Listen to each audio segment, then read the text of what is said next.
अचानक सुबह उठे हो और अपने को पाते हो कि आज 1 साल हो चुका है और आपने अभी तक कुछ नहीं किया है। कैसे 1 साल पहले आपने कितना कुछ सोचा था कि ये करूंगा वो करूंगा, पर कैसे एक दिन 1 हफ्ते में बदल जाता है, 1 हफ्ता 1 महीने में बदल जाता है और 1 महीना 1 साल में बदल जाता है। आखिर क्यों होता है ऐसा? कैसे 2024 की शुरुआत में आपने गोल बनाया कि इस साल के एंड तक आप वो सब चीज़ करोगे जो साल की शुरुआत में सोचा था, और पता नहीं कैसे 6 महीना गुजर गया और कुछ भी अभी तक आपने नहीं किया। ये सब चीज़ दोस्तों एक इफेक्ट के कारण हो रहा है, जो है एक्रेसिया का इफेक्ट। 2016 की स्टडी में पाया गया कि यह इफेक्ट 14 से 29 साल के लोगों के साथ ज़्यादा होता है। Richard Branson, Elon Musk, Jeff Bezos, Mark Zuckerberg, Larry Ellison, Larry Page, ये जितने भी वेल्थी लोग हैं, क्या इनको भी ऐसा होता है? अगर हाँ तो ये लोग वेल्थी क्यों हैं और आप क्यों नहीं हो? नहीं, सीरियस क्वेश्चन पूछ रहा हूँ, आप क्यों नहीं हो? पर आप क्या करते हो कि आप गोल बना लेते हो, जब गोल पे काम करने का वक्त होता है तो उस पे आपका काम करने का मन नहीं करता, उसकी जगह आप कुछ और करने लगते हो, जैसे सोशल मीडिया चलाने लगते हो या बैठकर एक के बाद एक रील स्क्रॉल करने लगते हो, और आप एक ऐसे लूप में फंस जाते हो जहाँ से निकलना बहुत मुश्किल हो जाता है। तो आइए इस वीडियो में समझते हैं कि आखिर ये एक्रेसिया का इफेक्ट क्यों होता है और कैसे 4 स्ट्रेटेजी से इस इफेक्ट को दूर कर सकते हैं।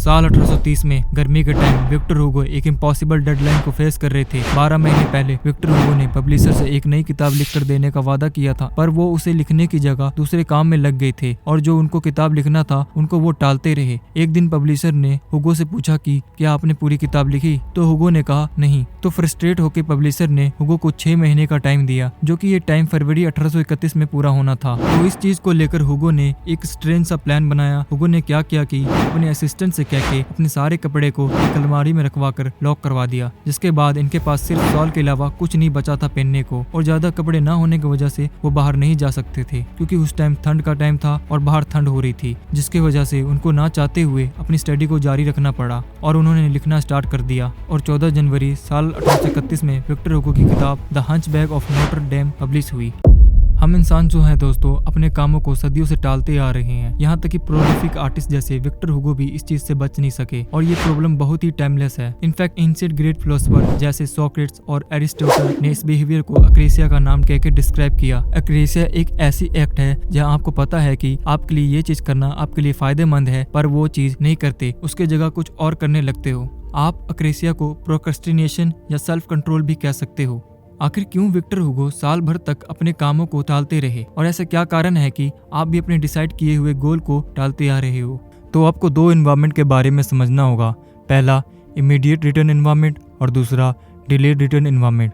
तो दोस्तों कुछ पल के लिए प्रिटेंड करो कि आप एक जिराफ हो और आप एक अफ्रीका के जंगल सवाना में रह रहे हो, और आपकी गर्दन 7 फीट लंबी है, और आपकी नज़र एक इंसानों के ग्रुप में पड़ती है जो वेकेशन के लिए आए हुए हैं, और वो लोग आपकी फोटो ले रहे हैं। तो दोस्तों यहाँ पे ये देखना कि उनके पास कैमरा होना और आपकी गर्दन लंबी होना आपको इंसान से सेपरेट नहीं करती। आपको सेपरेट वो चीज़ करती है जो आपका हर एक डिसीजन आपकी ज़िंदगी के लिए बेनिफिट देता है। आपको भूख लगती है, आप खाने के लिए उठते हो और पेड़ों से पत्ते तोड़ के खाने लगते हो। जब मैदानी इलाके में तूफान आता है तो आप झाड़ियों के नीचे जाके छुप जाते हो। जब आपको पता चलता है कि शेर आपका और आपके दोस्त का पीछा कर रहा है तो आप भागने लगते हो। हर दिन आपकी सारी चॉइसेस जिराफ जैसी होती है, जैसे क्या खाना है, कहाँ सोना है, कब प्रेडेटर को अवॉइड करना है। कॉन्स्टेंटली आप फोकस प्रेजेंट पे करते हो। दोस्तों इस तरह के इन्वायरमेंट को साइंटिस्ट इमीडिएट रिटर्न इन्वायरमेंट कहते हैं, क्योंकि आप जो भी एक्शन लेते हो उसी वक्त लेते हो और आपको पता होता है उस टाइम क्या करना है, और उसी टाइम एक्शन लेने की वजह से आपको रिजल्ट भी मिल जाता है। अब इस चीज़ को उल्टा करो। अब वापस से आप इंसान हो और आप सवाना जंगल में आए हो, जिराफ की फोटो ले रहे हो, और आपकी जो भी चॉइसेस होती है वो चॉइसेस आपको बेनिफिट उसी टाइम नहीं देती है। जैसे कि आप जॉब करते हो पर पैसे बाद में मिलते हैं, पर जिराफ होने में ये था कि भूख लगी, पेड़ से पत्ते तोड़ के खा लिया। अब आप ये सोच रहे होंगे कि भूख अगर हमें लगेगी तो हम पैसे से सामान लेकर आ सकते हैं और उसे खा सकते हैं, पर यहाँ पे आपको ये देखना होगा ये जो पैसे है वो आपके मेहनत करने के बाद मिला है, उसी टाइम नहीं मिलता जैसे जिराफ को पत्ते मिल जाते हैं खाने को। अभी देखिए दोस्तों, तो जितने भी डिजाइन है मॉडर्न सोसाइटी के, उसमें काम आप अभी करते हो और रिवॉर्ड बाद में मिलता है, यानी कि फ्यूचर में मिलता है, जिसको साइंटिस्ट डिलेड रिटर्न एनवायरनमेंट कहते हैं। इंसानों का दिमाग डिलेड रिटर्न एनवायरनमेंट के लिए इवॉल्व नहीं हुआ है, बल्कि इंसानों का दिमाग अभी भी वही इमीडिएट रिटर्न एनवायरनमेंट वाला है, क्योंकि हमारे एंसेस्टर जब 2 लाख साल पहले धरती पे रहते थे तो उन्हें गुफाओं में और खतरे भरे इन्वायरमेंट में रहना पड़ता था। उनको जीने के लिए उसी टाइम एक्शन लेना पड़ता था, जैसे भूख लगती तो जानवर को मार के खाना। मतलब वो लोग फ्यूचर के भरोसे नहीं रहते थे, जो करना है प्रेजेंट मोमेंट पे करना है, ऐसा होता था उस टाइम, जो कि इमीडिएट रिटर्न इन्वायरमेंट था। और इंटरेस्टिंग बात यह है कि हम आज भी वही ब्रेन शेयर करते हैं। अगर हम कंपेयर करें ब्रेन की एज को, तो आज आप पाएंगे कि इस मॉडर्न सोसाइटी में ब्रेन के लिए ये सोसाइटी न्यू है। पिछले 5 सालों में हमारी सोसाइटी शिफ्ट हुई है इस डिलेड रिटर्न इन्वायरमेंट में। लास्ट 100 सालों में हमने देखा कि कैसे कारें बनी, हवाई जहाज बने, टेलीविजन बने और पर्सनल कंप्यूटर बने और स्मार्टफोन बने, और जिससे आप वीडियो देख रहे हो वो इंटरनेट भी बना। नियरली ये जो भी कुछ बना, जो आज हमारी जिंदगी बनाती है, सिर्फ छोटे से टाइम में बना। अगर एवोल्यूशन की नजर से देखें तो ये 100 साल कुछ भी नहीं है। आप चार्ट में देख सकते हो कैसे हमारा ब्रेन कितने हजारों सालों तक इमीडिएट रिटर्न इन्वायरमेंट में रहा है, और ये पिछले 5 साल का कितना छोटा टाइम पीरियड है जो कि ये डिलेड रिटर्न इन्वायरमेंट है। अब इमेजिन करो दोस्तों कि आपके 2 सेल्फ हैं, एक फ्यूचर सेल्फ, दूसरा प्रेजेंट सेल्फ। जब आप गोल बनाते हो बिजनेस के ऊपर बुक पढ़ने के लिए, तो आप एक्चुअली में प्लान फ्यूचर सेल्फ के लिए बनाते हो, जो कि आप एक तरह से कल्पना करते हो कि आपकी जिंदगी कैसी होगी फ्यूचर में। रिसर्चर ने पाया कि जब आप फ्यूचर सेल्फ के बारे में सोचते हो तो आपके ब्रेन के लिए सोचना आसान हो जाता है, लॉन्ग टर्म बेनिफिट के लिए एक्शन लेना। पर जब आप उस पर काम करते हो तो मुश्किल हो जाता है, क्योंकि वो जो रिवॉर्ड है प्रेजेंट सेल्फ को मिलेगा, क्योंकि जब आप अचीव करोगे तब मिलेगा, यानी कि फ्यूचर सेल्फ को मिलेगा। इसलिए प्रेजेंट सेल्फ के पास मोटिवेशन नहीं होती उस पर काम करने के लिए, और आप इसी कारण से काम को टाल देते हो। और इसी तरह विक्टर हुगो ने भी काम को टाला। तो दोस्तों, इंसानों को ये एक्रेशिया का इफेक्ट तब होता है जब आप अपने टास्क पे काम करना स्टार्ट करते हो तो आपको वो टास्क डिफिकल्ट लगने लगता है और आप उस टास्क को करना छोड़ देते हो। डिफिकल्ट आपको इसलिए लगता है क्योंकि आपको वो काम नहीं आता करना, और आप वेट करते हो कि आपको जब तक नहीं आएगा तब तक नहीं कर सकते। एग्जाम्पल के तौर पे आपने डिसाइड किया कि आप YouTube चैनल बना रहे हो। आपका टास्क होता है रिसर्च करना और स्क्रिप्ट लिखना, पर आपको रिसर्च करना नहीं आता, और जब रिसर्च करते हो तो आपको डिफिकल्ट लगता है कि कैसे रिसर्च करे और उस रिसर्च को कैसे स्क्रिप्ट में लिखे। फिर क्या, आपको डिफिकल्ट लगने की वजह से रिसर्च और स्क्रिप्ट को रोक देते हो, ये बोल के कि जब आप सीख जाओगे तब करोगे, और ऐसे करके आप किसी और काम में लग जाते हो, और जो आपका YouTube स्टार्ट करने का प्लान था वो पेंडिंग रह जाता है। दूसरा, ये इफेक्ट तब होता है जब आपको कोई रिजल्ट नहीं मिलता। मान लो आपने चैनल बना लिया है YouTube का, और आपने किसी तरह रिसर्च करके स्क्रिप्ट लिखकर वीडियो भी अपलोड कर दिया, पर वो वीडियो नहीं चल पाया, जिससे ये हुआ कि आपका मोटिवेशन कम हो जाता है। अब आपकी मोटिवेशन कम सा हो जाता है तो नेक्स्ट वीडियो पे काम करने के लिए आपका मन नहीं करता और उसको डिले करना स्टार्ट कर देते हो। तीसरा ये है कि आपने डिसाइड तो कर लिया है कि आपको क्या करना है, पर आपको पता नहीं होता कि कैसे करना है। जैसे कि आपने डिसाइड किया कि 3 साल में 1 करोड़ कमाना है, पर आपको पता नहीं होता कि कैसे कमाना है और कहाँ से कमाना है। और इसी तरह आपका 3 साल में 1 करोड़ कमाने का गोल डिले होता रहता है, और आप 1 साल बाद सोचते हो और कहते हो कि कैसे ये 1 साल गुजर गया। और दोस्तों, आज के टाइम में मैं बताऊं तो प्रोक्रेस्टिनेशन वहाँ ज़्यादा हो जाता है। मतलब काम को डिले और तब करने लगते हो जब आपका काम पे फोकस नहीं होता, आपके गोल पे फोकस नहीं होता, और आज के टाइम में फोकस कर पाना बहुत मुश्किल हो रहा है। अब आप सोच रहे होंगे कि हम क्यों फोकस नहीं कर पाते हैं, तो इसका सीधा आंसर है दोस्तों कि आप ओवर स्टिमुलेट हो जाते हो, जिसकी वजह से आप फोकस नहीं कर पाते हो। और ओवर स्टिमुलेशन को समझने से पहले आपको ये समझना होगा कि डोपामिन कैसे काम करता है, क्योंकि ओवर स्टिमुलेशन का संबंध डोपामिन हार्मोन से है। याद है ना, आपको मैंने बताया था इमीडिएट रिटर्न एनवायरनमेंट के बारे में। जब हमारे इंसेस्टर्स उस एनवायरनमेंट में रहते थे तो उनको भूख लगती थी, तो वो शिकार करने के लिए जाते थे, और भूख लगने की वजह से उनको एक सिग्नल मिलता था रिवॉर्ड का, जिसके कारण उनके दिमाग में डोपामिन हार्मोन रिलीज होने लगता था, जिसके वजह से हमारे एंसेस्टर्स को मोटिवेशन मिलता शिकार करने का। यहाँ पे ये देखना जरूरी है दोस्तों, जिसमें जितना बड़ा रिवॉर्ड और जितना जल्दी मिलता है उसमें उतना जल्दी डोपामिन हार्मोन रिलीज होता है। अभी मॉडर्न एज में देखे तो आप पाओगे कि आज कितने लोग सोशल मीडिया से एडिक्ट हो चुके हैं। जब आप 3 साल में 1 करोड़ कमाने के गोल पे काम करने जाते हो तो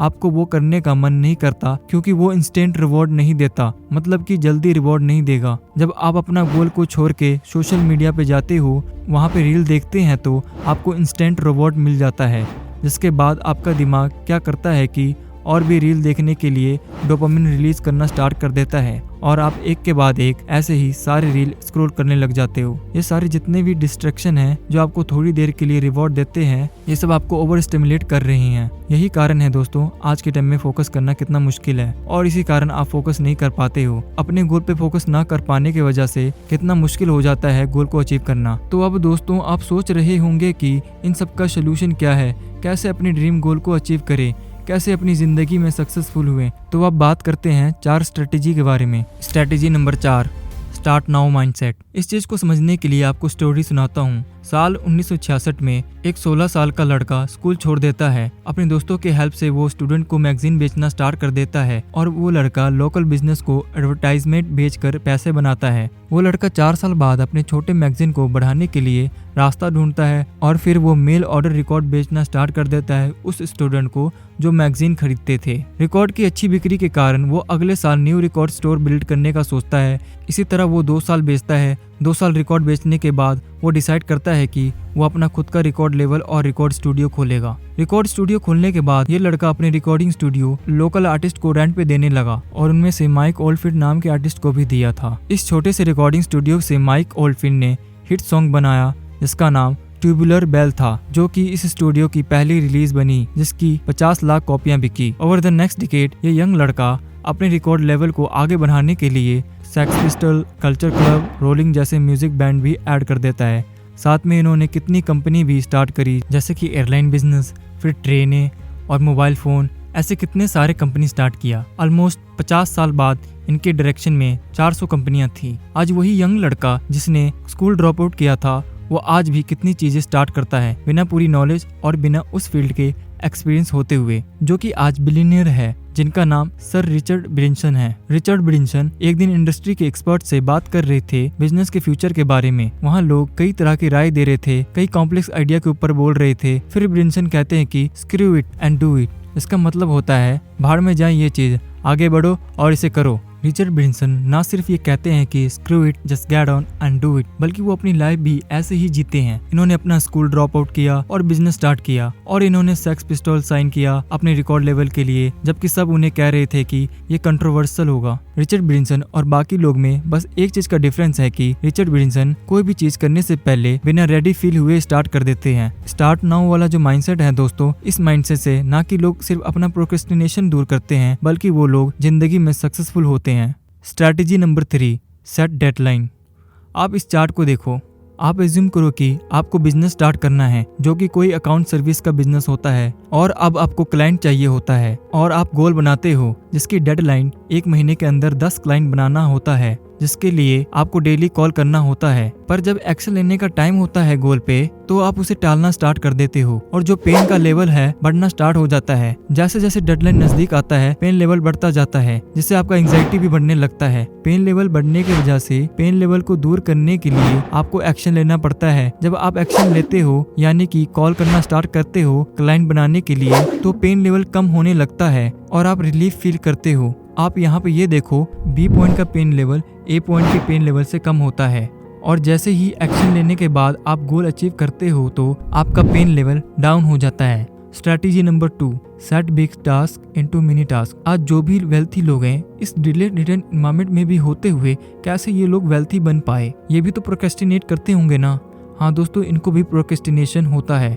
हमारा ब्रेन इमीडिएट रिटर्न एनवायरनमेंट में रहने की वजह से ब्रेन को इंस्टेंट रिवॉर्ड चाहिए होता है, इसलिए वेल्थी लोग अपने टास्क को इतने छोटा कर देते हैं जिसके कारण उसे करना आसान हो जाता है, जिससे उनको इंस्टेंट रिवॉर्ड मिल जाता है। आपको इंस्टेंट रिवॉर्ड के लिए आपको अपने टास्क को इतना छोटा करना होगा जिसको आप अचीव कर पाओ। अचीव करने के बाद आपके ब्रेन में इंस्टेंट रिवॉर्ड मिल जाएगा। Strategy number 1, burn the boat. साल 1519 में स्पेनिश के नेता हर्नन कोर्टेस 600 सेना और कई जहाजों के साथ क्यूबा से रवाना हुए। पहुंचने के बाद वो एक नए आइलैंड पे उतरे। उनका मिशन एज़टेक साम्राज्य को जीतना था। एज़टेक साम्राज्यों की सेना गिनती में काफी ज्यादा और शक्तिशाली थे, जिससे कोई भी अपनी 600 सेना के साथ ये युद्ध हार सकता था। इसी कारण से कोर्टेक्स ने अपने आदमियों को कहा कि सारे जहाज जला दो, और उनके आदमियों ने सारे जहाज जला दिया। अब वापस जाने के लिए उनके पास कोई जहाज नहीं बचा था।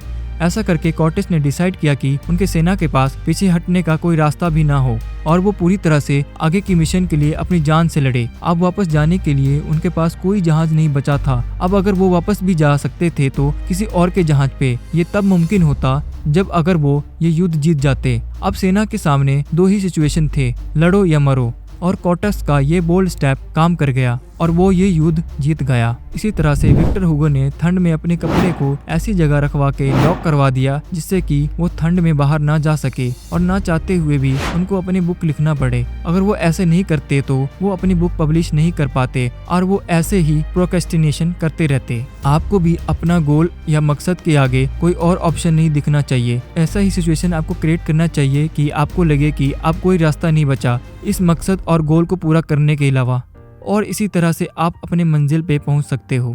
थैंक यू गाइज यहाँ तक पहुंचने के लिए। इस वीडियो को बनाने के लिए मुझे 1.5 महीने लग गए थे। अगर वीडियो पसंद आई तो लाइक कर देना और NJX हिंदी को सब्सक्राइब कर देना। एक बार फिर से thank you and bye bye, take care.